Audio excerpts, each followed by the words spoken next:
"Uncle, please stop! Uncle, please, it's paining me!" Henry cried, but Mr. Benjamin held him closer to himself. "My name is Henry. I was 10 years old when my life changed forever. After my parents divorced, my father won custody of me, not because he loved me, but just to spite my mum. My father put me in a boarding school, and this was what changed my life forever. This is my story." Henry sat quietly in the back seat of his father's car, his hands folded on his lap. The drive to his new school felt long and silent. His father, Mr. Williams, was a busy man, always on one business trip or another. Ever since the divorce, Henry had spent most of his time with his mother, but now things were different. His father had won the custody battle, and that meant Henry had to live with him. But, with his tight work schedule, raising a 10-year-old boy on his own was not something Mr. Williams had time for. The only solution was to send Henry to boarding school. Henry didn't like the idea. He had never lived away from home before, and the thought of being surrounded by strangers scared him. He wanted to stay with his mother, but the court had made its decision, and there was nothing he could do about it. The car finally came to a stop in front of a large iron gate. Above it, a sign read Gracefield Academy in bold letters. Henry swallowed hard. His father turned to him with a serious expression. "This school is one of the best, Henry. You'll learn discipline, independence, and responsibility here," he said firmly. Henry nodded, though he wasn't sure if he really agreed. His father stepped out and opened the trunk to get his suitcase. A man in a green uniform approached them and greeted his father with a nod before turning to Henry. "Welcome to Gracefield Academy, young man. I'm Mr. Musha, the school's security officer. You're going to love it here." Henry forced a small smile. He doubted he would love anything about this place. After signing some papers at the administrative office, Mr. Williams handed Henry his suitcase and placed a firm hand on his shoulder. "Be good, and remember everything I've taught you," he said. Henry wanted to ask him to stay a little longer, but he knew it wouldn't make a difference. His father never stayed anywhere longer than necessary. With a short nod, Mr. Williams turned and walked back to his car, leaving Henry standing in front of the dormitory with his suitcase. A senior student came and led Henry inside. The dormitory smelled of old wood and soap. Rows of bunk beds filled the large hall, and students moved about, chatting and laughing. Henry felt out of place. "Your bed is over there," the senior student said, pointing to an empty lower bunk. "Lights out at 9 p.m, and don't forget to join the others for dinner." Henry mumbled a thank you and sat on the bed. He looked around, feeling lonely. This wasn't home. Adjusting to boarding school life was harder than Henry had imagined. The early morning bells, the strict schedules, the group punishments, everything felt overwhelming. The other students already had their friends, and he struggled to fit in. During meals, he sat alone. In class, he spoke only when necessary. The other boys in the dormitory barely noticed him, except when they needed someone to send on errands. Henry missed his mother, but he wasn't allowed to call her. His father had set strict rules about communication, and every message had to go through the school authorities.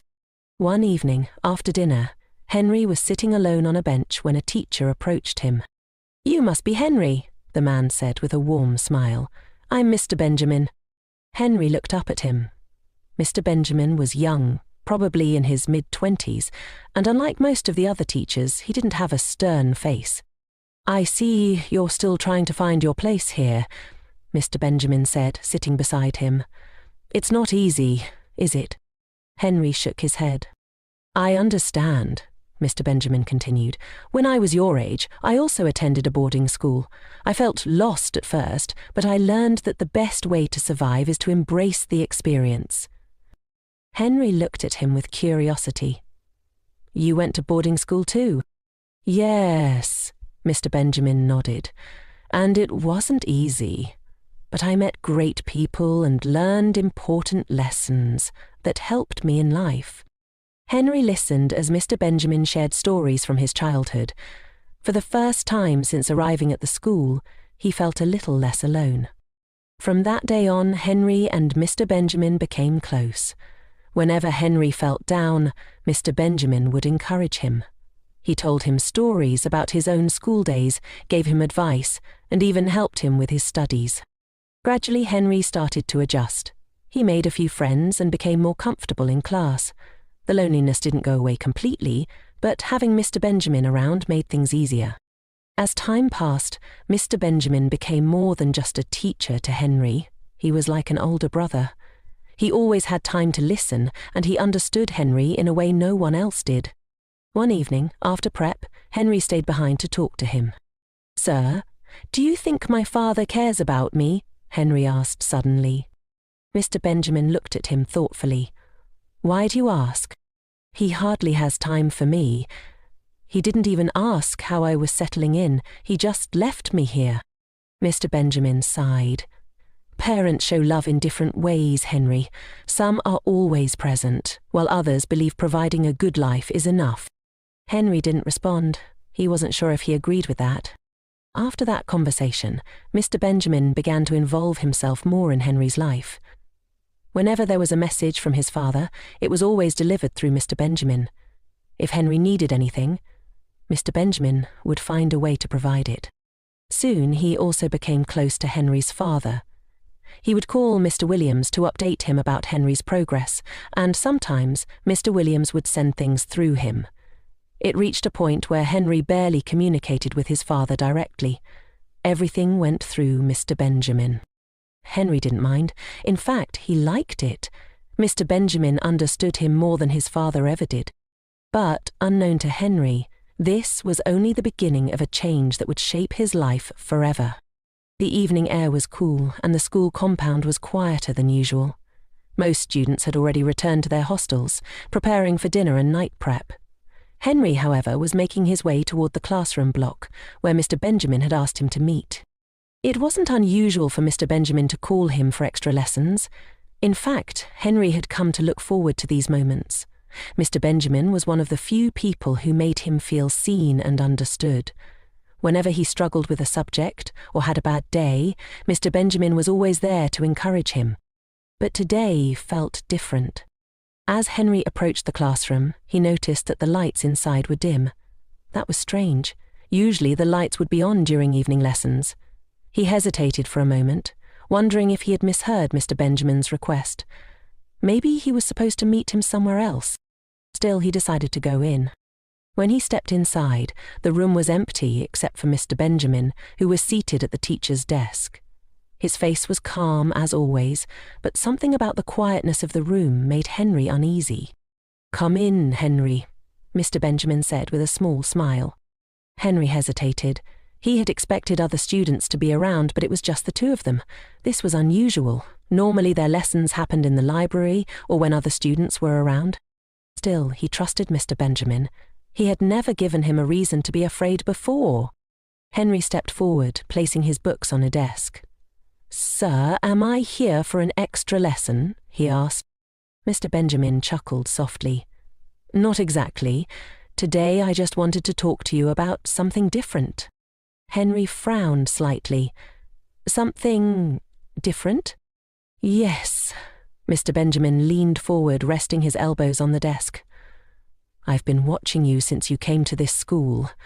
I know you've been struggling to fit in, and I understand how difficult it is to be in a new place where you don't know anyone." Henry nodded. "Yes, sir. It's been hard. I don't really have close friends yet." Mr. Benjamin nodded, his eyes fixed on Henry. "That's why I wanted to talk to you. I want to know more about you. What do you like? What kind of people do you enjoy being around?" Henry shrugged. "I don't really know, sir. I just try to go through each day without any trouble." Mr. Benjamin smiled. "That's understandable. But tell me, do you have any close friends yet? Or maybe, is there a boy in school that you like?" Henry's brows furrowed in confusion. "Like? How do you mean, sir?" Mr. Benjamin leaned back in his chair, still watching him closely. "You know, someone you feel connected to. Someone who makes you happy whenever you see them." Henry thought for a moment, then shook his head. "No, sir, I don't think so. I'm still trying to adjust."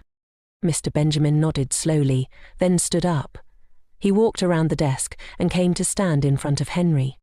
"You know, Henry," he said softly, "sometimes people don't realize who they truly connect with until someone helps them see it." Henry didn't understand what Mr. Benjamin meant, but before he could ask, Mr. Benjamin suddenly reached out and ran a hand through Henry's short hair. Henry froze.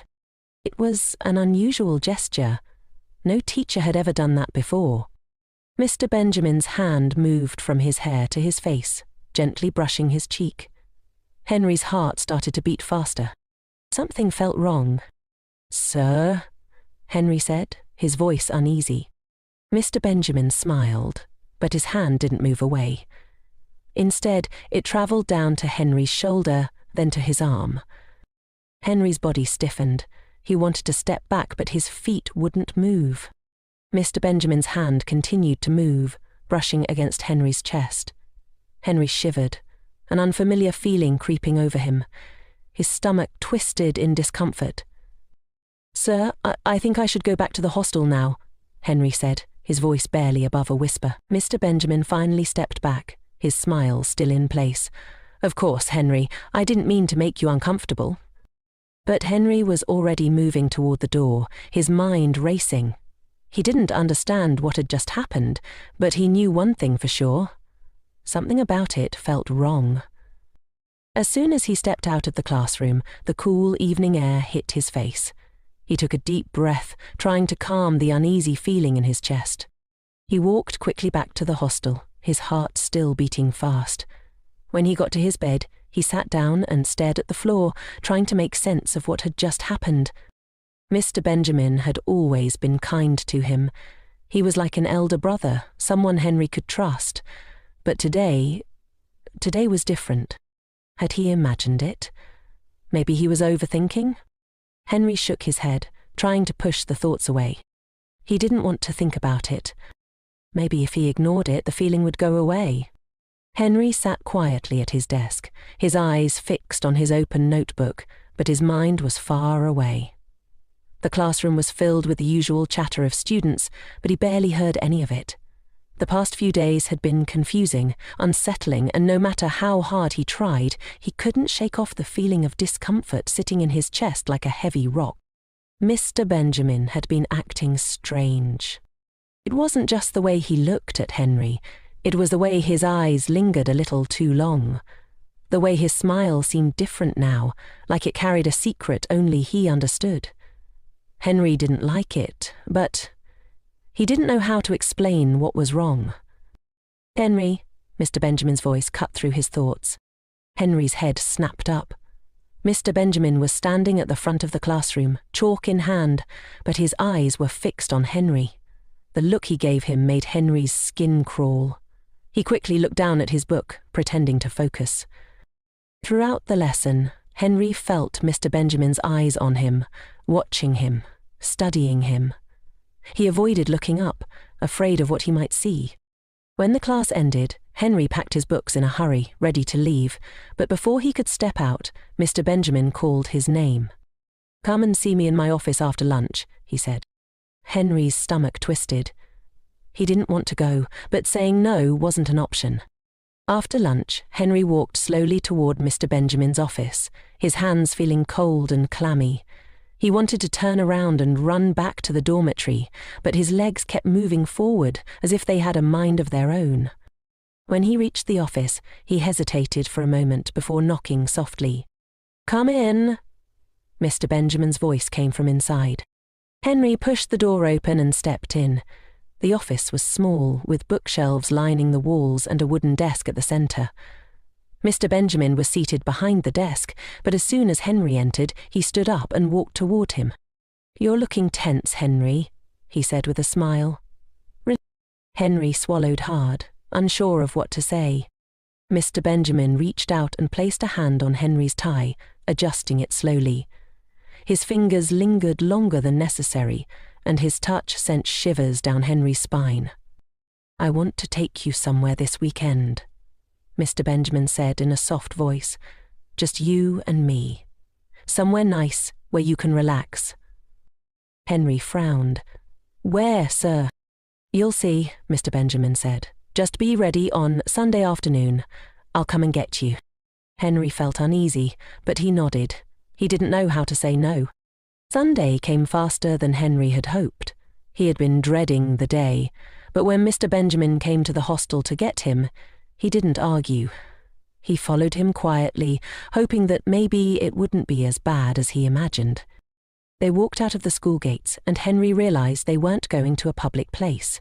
Instead, Mr. Benjamin led him toward a small hostel building not far from the school premises. "Where are we going, sir?" Henry asked hesitantly. "Don't worry," Mr. Benjamin said with a reassuring smile. "Just trust me." When they reached the building, Mr. Benjamin unlocked a door and gestured for Henry to step inside. It was a small room, barely furnished, with a bed in the corner and a small table by the window.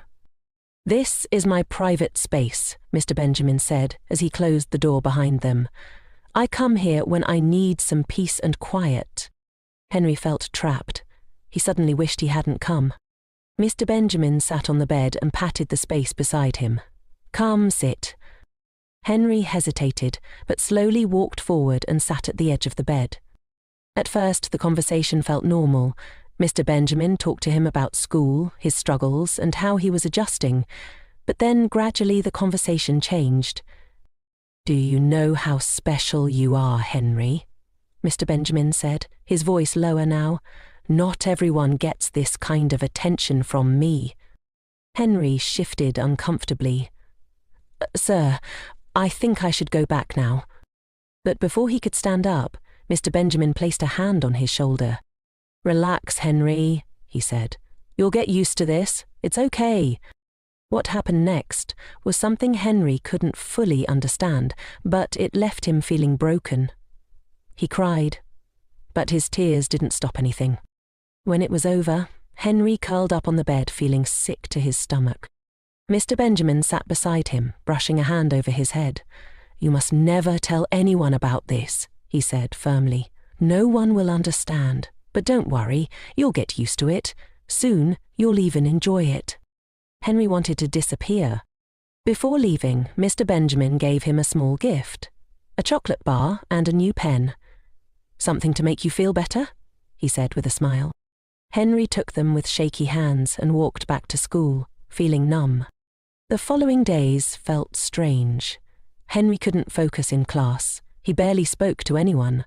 At night, he lay awake in bed, staring at the ceiling, trying to make sense of what had happened. Mr. Benjamin started treating him differently in class. He gave him extra attention, asked him more questions, and smiled at him in a way that made Henry's skin crawl. Whenever they passed each other in the hallway, Mr. Benjamin would whisper, "See you later," and Henry would feel his stomach twist in fear. Mr. Benjamin also started buying him more gifts, snacks, books, and even a wristwatch. Henry didn't want them, but refusing wasn't an option. He felt trapped, and he didn't know what to do.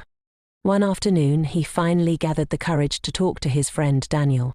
"Daniel," Henry said hesitantly, "can I tell you something?" Daniel, who was playing a game on his phone, glanced at him. "What is it?" Henry hesitated before whispering, "Something is happening with Mr. Benjamin, something that makes me feel uncomfortable." Daniel's fingers froze on the screen. He looked up at Henry, his expression unreadable. "What do you mean?" Daniel asked carefully. Henry looked around to make sure no one else was listening. "He takes me to his place, and he does things to me. I don't like it." Daniel's face changed. He suddenly looked nervous. "Henry, I don't think I can get involved in this." "But you're my friend," Henry said desperately. Daniel shook his head. I don't even understand. Please, let's just forget this conversation." Henry felt his heart sink. Daniel understood exactly what he was saying, but he didn't want to get involved. Henry sat back, lost in thought. He felt alone, more alone than he had ever felt before. The sun was high in the sky, casting shadows over the school compound as parents arrived for visiting day. Students ran excitedly to meet their families, laughing, hugging, and showing off their report cards. Henry stood at a corner, watching the scene with mixed emotions. His heart pounded in his chest as he waited for his father. He needed to talk to him. He needed to leave this school. He had rehearsed his words over and over in his head. He would tell his father that he hated it here, that something was wrong, that he wanted to leave. He didn't know if he could explain exactly what was happening, but he had to try. Then he saw him. His father, a tall, well-dressed man with a stern expression, walked toward him. He wasn't smiling like the other parents, but that wasn't unusual. Henry rushed forward. "Good afternoon, sir," he greeted. His father nodded and handed him a bag of provisions. "How are you?" Henry hesitated. His father's voice was as firm. Up in Henry's eyes, he had never felt so hopeless. "Daddy, please," he whispered. "Don't let what happened between you and Mummy affect me. Please listen to me." His father sighed again, looking around as if Henry wanted to scream. How could he explain what was happening? How could he tell his father that his teacher, Mr. Benjamin, had been touching him, hurting him, making him feel unsafe? But he couldn't. His father had already dismissed his concerns, already decided that whatever was happening was something he could handle. After a few more minutes of meaningless conversation, his father checked his watch. "I need to get back to work. Take care of yourself." Henry nodded numbly. His father gave him a quick pat on the shoulder, turned and walked away. Henry stood there, feeling as though the ground had disappeared beneath his feet. His only chance of escape was gone. The days that followed were even worse. Henry had no one to talk to. His father had refused to listen, his friend Daniel had shut him down, and his mother was completely out of reach. Meanwhile, Mr. Benjamin continued his torment. During class, his eyes would lock onto Henry's, sending silent messages that made Henry's stomach churn. After school, he would find ways to corner him, whispering things Henry didn't understand but knew were wrong. One evening, Mr. Benjamin called Henry to his office again. Henry's hands trembled as he stood at the door. He didn't want to go in, but he had no choice. Inside, Mr. Benjamin smiled as he closed the door behind him. "I was worried about you," he said. "You seemed a little distant lately." Henry swallowed, saying nothing. Mr. Benjamin stepped closer, brushing his hand against Henry's shoulder. "Don't be scared, Henry. I told you. You'll get used to it." Henry felt his chest tighten. He wanted to scream, to run, but he was frozen in place. Mr. Benjamin sighed and leaned closer. "I can make things easier for you," he whispered. "I can protect you, but you have to trust me." Henry's heart pounded in his ears. He wanted to fight back, to push him away, but he was just a boy. Mr. Benjamin was an adult, a teacher, someone with power. So he did what he had been doing for weeks now. He stayed quiet, and the nightmare continued. Henry sat at the edge of his bunk bed, his hands clasped tightly together. His thoughts were a mess. He knew he had to do something. He couldn't keep quiet anymore. He had tried to tell his father, but his father didn't listen. Maybe another adult would help him. His heart pounded as he walked towards the staff room. He had decided to talk to Mr. Bayo, one of the teachers known for being strict but fair. Mr. Bayo was an older man, always wearing glasses and speaking in a deep, commanding voice. Henry hoped that he would take him seriously. As Henry entered the staff room, he saw Mr. Bayo sitting at his desk, marking some papers. "Good afternoon, sir," Henry greeted hesitantly. Mr. Bayo looked up from his papers. "Yes? What is it?" Henry glanced around nervously, making sure no one else was listening. Then he took a deep breath. "Sir, I need to talk to you about something. It's very important." Mr. Bayo removed his glasses and leaned back in his chair. "Go ahead." Henry's hands were sweaty as he struggled to find the right words. "It's about Mr. Benjamin. He has been doing something to me." Mr. Bayo's face remained expressionless. "Doing what?" Henry hesitated before whispering, "He touches me, sir, in a way that makes me uncomfortable." The moment Henry said those words, Mr. Bayo's expression changed. His eyes narrowed and his lips tightened. He slammed his hand on the desk, making Henry flinch. "Shut up," Mr. Bayo barked. "Do you know what you're saying?" Henry's breath hitched. "But, sir, are you mad? How dare you say such a thing about a teacher? Do you think this is a joke?" Henry's heart sank. "I'm telling the truth, sir. Please, believe me." Mr. Bayo stood up and glared at him. "If you ever say such nonsense again, I will personally report you to the school authorities for spreading lies. Do you understand me?" Tears welled up in Henry's eyes. "But, sir—" "I don't want to hear another word," Mr. Bayo snapped. "Now get out of my sight before I punish you for lying." Henry turned and ran out of the staff room, his vision blurred with tears. He had tried to tell someone, and now he was even more alone than before. A week later, the school vacation began. Students were packing their bags, excited to return home to their families. Henry, on the other hand, felt nothing but fear. As he packed his belongings, Mr. Benjamin appeared at the dormitory door. Henry froze. "Come," Mr. Benjamin said, gesturing for him to step outside. With shaky hands, Henry followed him to a quiet corner near the staff quarters. Mr. Benjamin leaned close, his voice low and menacing. "You're going home for the holidays," he said, his eyes dark and serious. "I hope you understand what that means." Henry swallowed hard. Mr. Benjamin grabbed his wrist tightly. "If you say anything, if you even think about telling your father or anyone else, I promise, you will regret it. Do you hear me?" Henry nodded quickly, his body trembling. Mr. Benjamin released his wrist and patted his shoulder with a fake smile. "Good boy. Now, go home and behave yourself." Henry walked away, his whole body numb. He had never felt so helpless. When Henry arrived home, he barely spoke. His father had sent a driver to pick him up, and the journey back felt like forever. When he finally reached home, his father barely looked up from his phone. "Welcome," his father said casually. "I bought you some new clothes and video games. I know you must be missing your mother, but you'll be fine." Henry didn't respond. "Dinner is in the kitchen," his father added. "The housekeeper will take care of you." Henry nodded and quietly walked to his room. The house was big and beautiful, but it felt empty. His father was always busy, either at work or on phone calls. The housekeeper made sure he ate, but no one noticed how quiet he had become. No one asked why he wasn't excited about the holiday. His father thought he was just being moody because he missed his mother. He didn't even try to understand that something was wrong. Day after day, Henry sat in his room, barely touching his food. His thoughts were dark and heavy. He felt trapped. Even at home, he wasn't free.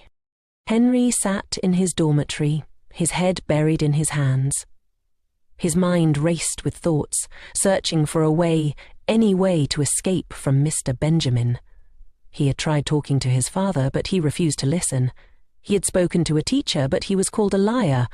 Now he felt trapped, like there was no way out. Then a thought crossed his mind. What if I fall sick? He knew that if he became seriously ill, the school would have to call his parents. His father might ignore him, but his mother wouldn't. She would come for him. But how could he make himself sick?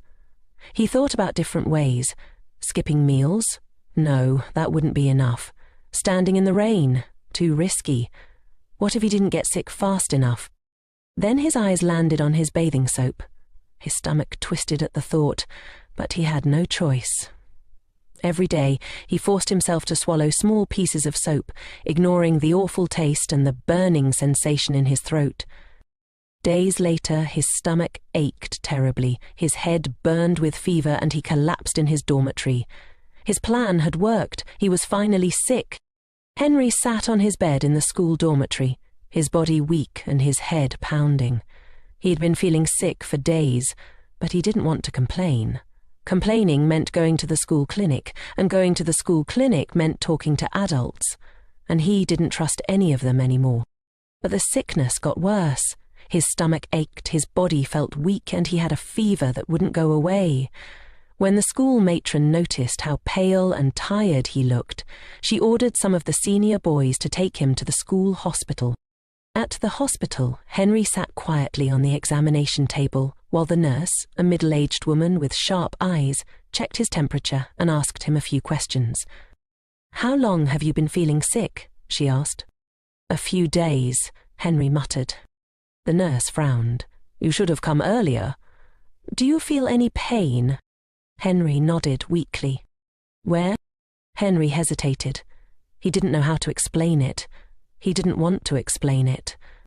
The nurse sighed and examined him carefully. As she worked, her expression changed.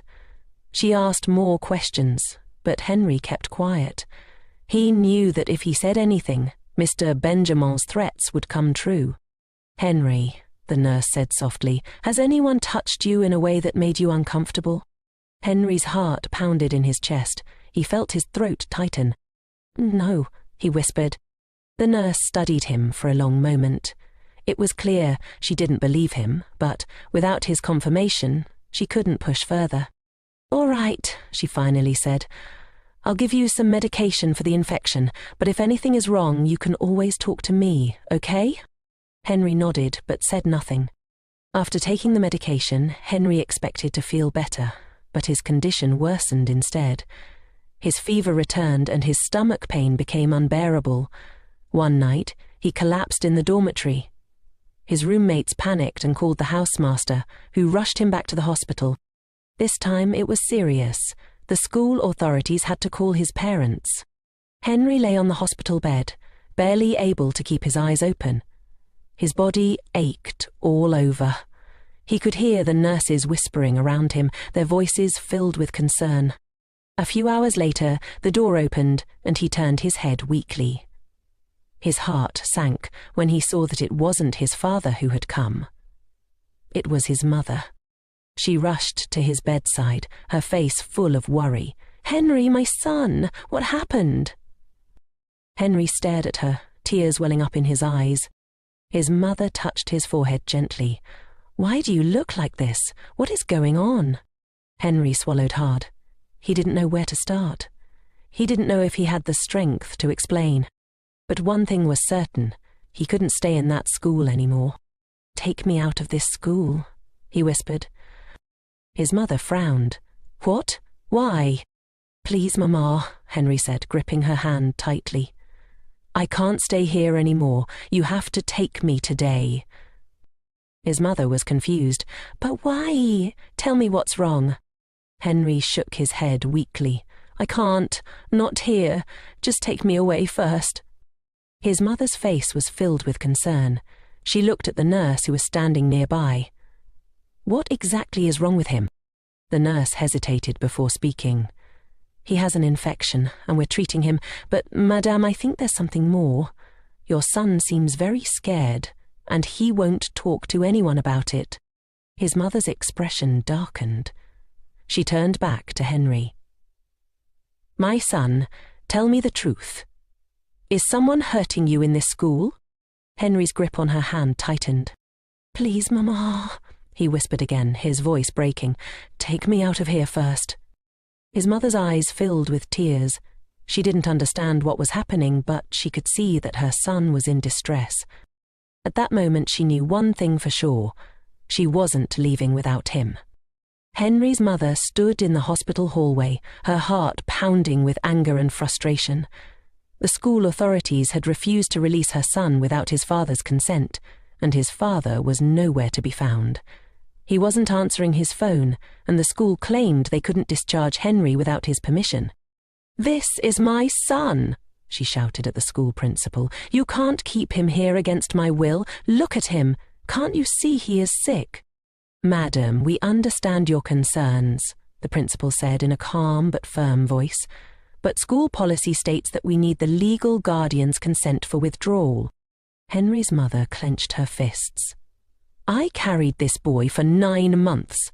I raised him before his father took him from me. I have every right to take him out of this school, especially when his life is at risk." The school matron stepped forward, looking concerned. "Madam, we understand, but we are only following protocol." Protocol? Henry's mother scoffed. Will protocol take care of my son's health? You people are more concerned about your rules than the welfare of the children in your care. She turned to the nurse who had been taking care of Henry. Please, tell them what you told me. Tell them how you suspected something was wrong. The nurse hesitated, then looked at the principal. Sir, I do believe that the boy is in distress. He is unwell, and if his mother wants to take him for better medical attention, I don't see why we should stop her. The principal sighed, clearly uncomfortable with the situation. Madam, I am not leaving this school without my son, Henry's mother interrupted. If you force me, I will call the police right now. I will call the press. I will let the whole world know that this school refused to release a sick child to his mother. Is that what you want? At this, the principal exchanged glances with the school board members. After a long silence, he finally sighed. Fine, he said, but this will be documented. Document whatever you like, Henry's mother snapped. Just get me my son. Minutes later, Henry was officially discharged. His mother held his weak body close as she helped him into the car. She sat beside him in the back seat as the driver took them home. The moment they arrived home, Henry's mother took him straight to a private hospital. This time the doctors ran a thorough examination and Henry was given proper care. When the doctor confirmed that he had an infection, Henry's mother fought back tears. Will he be okay? She asked. Yes, the doctor assured her. Luckily, it is treatable, but we need to monitor him and make sure he takes his medication properly. As Henry lay on the hospital bed that night, his mother sat beside him, holding his hand. Henry, she whispered, tell me everything. For the first time, Henry broke down. He told her everything about Mr. Benjamin, how he had first acted like a mentor, how he slowly started behaving inappropriately, and how he had forced himself on him. He told her about the threats, the fear, the rejection from other teachers when he tried to speak out. His mother's hands trembled with anger. Tears streamed down her face as she listened. She wanted to scream, to march straight to the school and confront Mr. Benjamin. But she knew she had to be strong for Henry. Don't worry, my son, she whispered, stroking his hair. I will not let this go. The next morning, after ensuring Henry had received all his medication and was stable, she took action. She went straight to the police and filed a report against Mr. Benjamin. At first, Mr. Benjamin denied everything. He claimed Henry was lying and that he was only mentoring the boy, but when the police got the doctor's report and some testimonies from a few students who had noticed how Mr. Benjamin treated Henry differently, the truth became undeniable. Mr. Benjamin was arrested and prosecuted for his crimes. But Henry's mother didn't stop there. She also filed a case against Henry's father for negligence. If he had listened to our son, she told the authorities, none of this would have happened. Henry's father tried to defend himself. I was busy. I didn't know anything was wrong. You didn't bother to ask, she shot back. You ignored his cries for help. You failed him. Although Henry's father was not jailed, he was officially warned by the court, and more importantly, the custody battle was reopened. This time, the court ruled in Henry's mother's favour. Henry finally went home with his mother. The healing process was not easy. At first, Henry was withdrawn. He barely spoke. His mother enrolled him in counselling, and slowly he began to open up. She also made sure to be present in his life. She took him to school herself, asked about his day, and reassured him that he was safe. As weeks turned into months, Henry started smiling again. He started playing again. The fear in his eyes slowly faded, replaced by a sense of security. One evening, as they sat on the balcony, Henry turned to his mother. "Mama," he said quietly. "Yes, my son." "Thank you." She looked at him, confused. "For what?" "For believing me, for fighting for me." Tears filled her eyes as she pulled him into a hug. "You are my son, Henry. I will always fight for you." Moral of the story, the boy child also matters. Society often focuses on protecting girls from abuse, but boys can also be victims. Every child deserves to be heard, protected, and believed. If you enjoy this story, do not forget to like, share, and leave us a comment. Thank you.